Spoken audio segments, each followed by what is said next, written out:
Alright, hey folks, coming at you today with a slightly different review. I'm not doing a minimalist wallet today, although I do have one I think coming up. I did back the Groove Life Minimalist Wallet Kickstarter, so hopefully I'll get that wallet in a couple months and I'll bring you that review. But I'm trying to branch out a little bit today. Besides wallets, I have a lot of interests in other EDC things, be it knives, various silicone rings, watches, sunglasses, all sorts of other stuff, but the internet's flooded with all those things, and I don't want to add to the noise. However, there is one product I wanted to discuss today. This is the Palmetto State Armory Dagger, and this is a pistol that I just got, and I just came back from the range with after firing my first 200 rounds downrange. You will see some of that footage here in a little bit. I'll mix that in. Spoiler alert, it shot great and I have no complaints. The reason I wanted to do this review today though is because I'm not a big Glock guy. I have nothing against Glock. I appreciate their reliability and the fact that they're trusted by military and police worldwide as well as a lot of everyday carriers, and that's totally fine. They've just never spoken to me. I've never loved the feel of it, but I really do enjoy this pistol, so I wanted to talk to you a little bit more about it. They do, first I guess maybe we should talk about Palmetto State Armory a little bit. They are out of South Carolina. I do appreciate a made in America company. As y'all know, the wallets and stuff that I usually talk about are made in the USA, and I really appreciate that.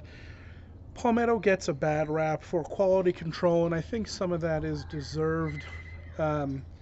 Apologize for some of the neighborhood kids, but I do think that there's a lot of redeeming factors that make this gun worth it, as well as other Palmetto State products. As you all know, I'm not affiliated with anybody. These are just my thoughts. So let me dive right into it. The PSA Dagger has been in the makings for a little bit. I'm filming this at the very end of 2021, so they've been out for 6+ months at this point in time. And I think it's been pretty well documented that they were hard to get. Part of the reason that they are so appealing to me and others, I think, is they have a lower price point, which we'll talk about later. But that's because they sell directly from their website. They don't have to deal with dealers' fees or anything like that. So you have to order, basically this little box is what you get, but you have to order it from their website. And they sell out really, really fast. As you can see, I actually have the version with the flat dark earth Cerakoted slide because this was the only one available when I went to go purchase it when I got the notice that they were back in stock. So anyway, it may be a bit of a struggle to get yours, but it really wasn't too bad. It was shipped here in about 3 days from the day I ordered it to the day I received it to my FFL, so that worked out pretty great. But what you do get, like I said, is little box, nothing crazy. I don't know if you can see, it does have the sort of PSA Dagger kind of logo on it, nothing fancy.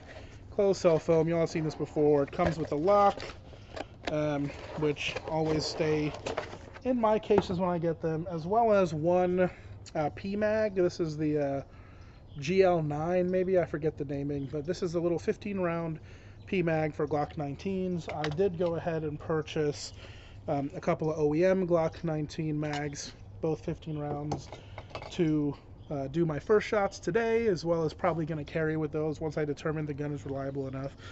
And I paid $349 plus my FFL transfer fee and tax, so it's less than $400 total for this pistol with the Cerakoted slide. They've got a sniper green Cerakoted slide, multi-tone gray Cerakote, a black DLC slide.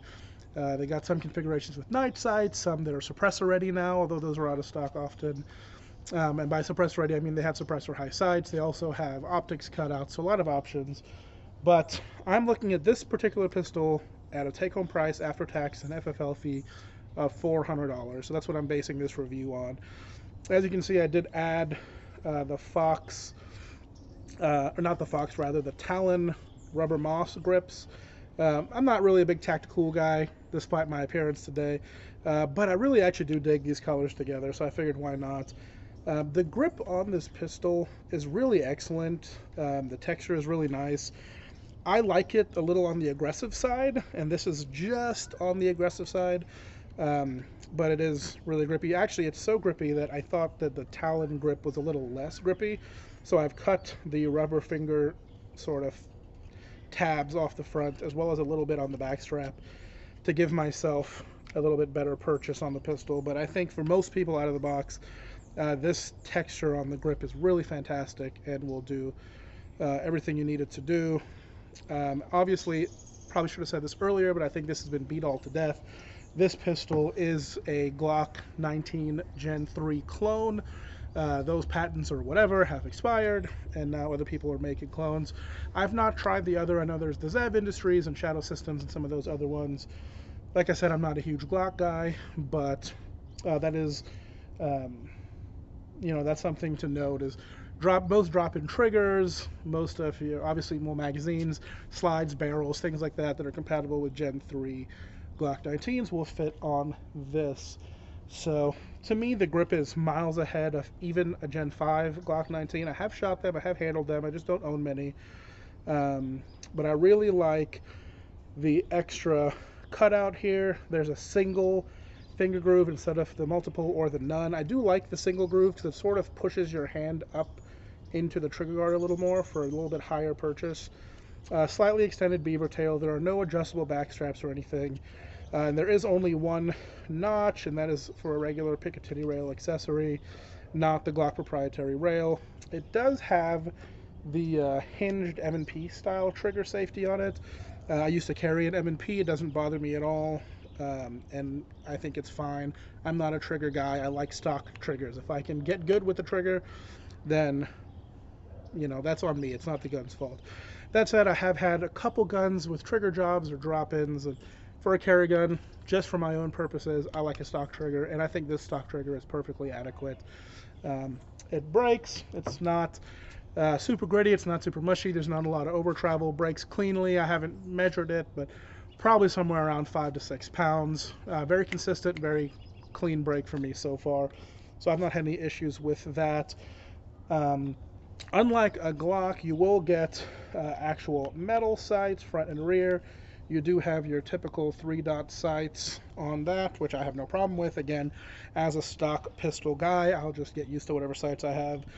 A lot of it is just muscle memory after a certain amount of training anyway for most defensive point shooting, which is what I carry or own most of my firearms for. You do have your typical Glock takedown notches as well as your slide lock on the side. They function just the same. The mag release is the same as the Gen 3 Glocks.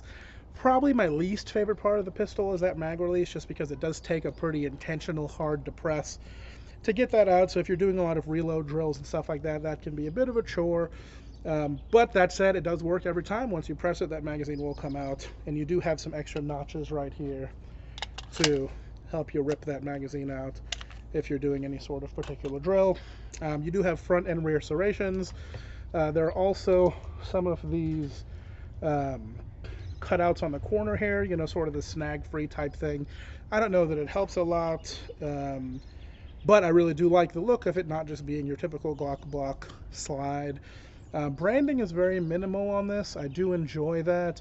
You get a little bit of a Palmetto State here on the sort of front end of the frame. Otherwise, your slide is pretty much unmolested, and there's not a whole bunch of crazy branding everywhere, which I really, really like. So that's what the gun looks like. We've talked about price, we've talked about those other things. One random thing of note is I'm waiting for holsters for this. There are not a lot of holsters out there. I do my own leather work, so I'm able to make one that fits, which has been nice. I'm sorry for that sun over there if it's a little too bright for you. But I will say I have a T-Rex arms holster. That's, I think, the Ragnarok. That is for my FN 509. And this one fits perfectly right in there. So I don't know what that's about. I guess the slide to frame, or the slide dimensions are pretty close, and the trigger has enough space for it to fit. Most tightly molded Glock holsters are not going to fit because your trigger guard is where most of your retention comes from, and this does have a different shaped trigger guard to the majority of your OEM Glocks, or all of your OEM Glocks. Simple as that. But anyway, that's about it. I'm going to show you some footage of me trying to make the gun malfunction, shooting quickly, double tapping, right-handed limp wristing, left-handed limp wristing, some grouping at 25 yards. First time me shooting the gun. I'm not a great, I'm not Hickok 45 or anything, but I've been really impressed with it so far. And I think I'm only a couple hundred rounds away if there's no malfunctions from carrying it comfortably. I think it'll serve that purpose just fine. So let me show you some of the footage. I'll let you know what I was doing in there, and then we'll close it up with some last thoughts. See you in a second. So hey guys, this is the first magazine through the gun. This was my first time at the range with it. This is a closed range. I did have the property to myself, which was nice. I apologize for the bro sunglasses. That's all I had in my truck.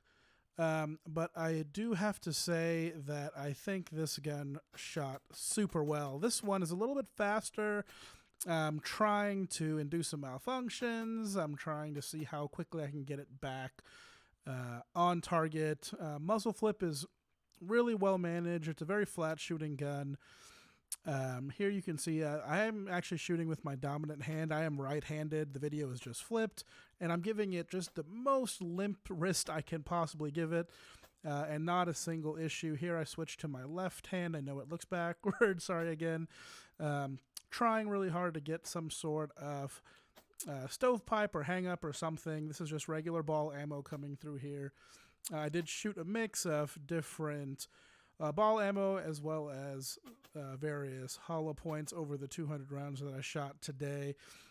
Stay tuned for me doing the absolute dumbest thing ever, not a safety issue, just putting my magazine in backwards real fast. Never recorded myself shooting before, so bound to make some dumb mistake.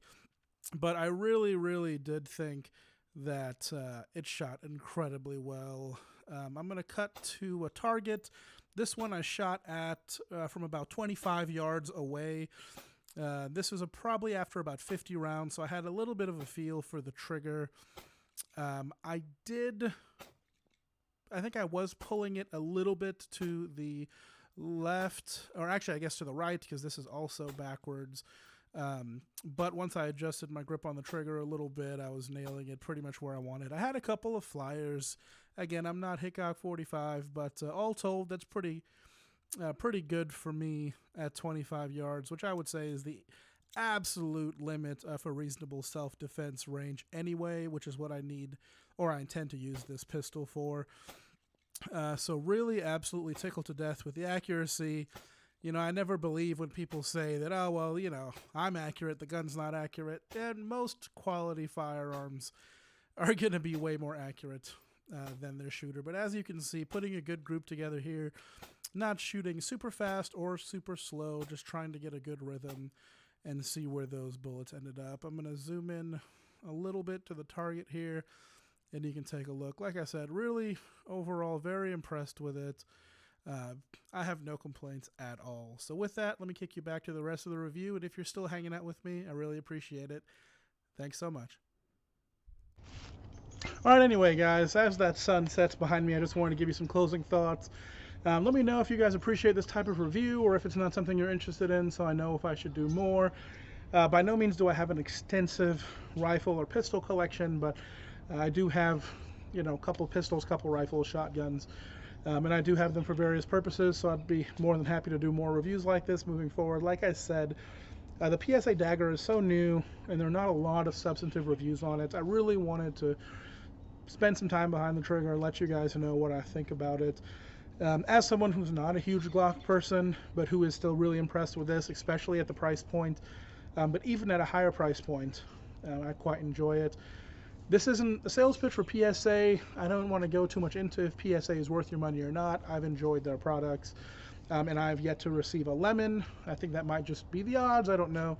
But PSA does bring a lot of quality firearms at a lower price point, with the understanding, at least for me, that, hey, I might get a dud, but their warranty should take care of it. And that's something that's worth it for me in my position.